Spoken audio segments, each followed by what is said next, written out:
జై శ్రీకృష్ణ. వదతు సంస్కృతం, రోజుకొక్క సంస్కృత పదం. ఈరోజు మరొక శబ్దం, ఇదే బహువచనంలో గచ్చంతు. గచ్చతు ఏకవచనం, గచ్చంతు యు ఆర్ ఆల్ గో, మీరంతా వెళ్ళండి అని చెప్పడానికి గచ్చంతు అనే శబ్దాన్ని మనం చెప్తాం.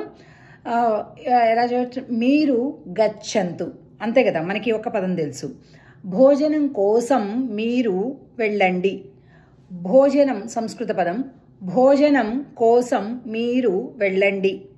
కంచం కోసం మీరు వెళ్ళండి. స్థాలిక కోసం మీరు వెళ్ళండి.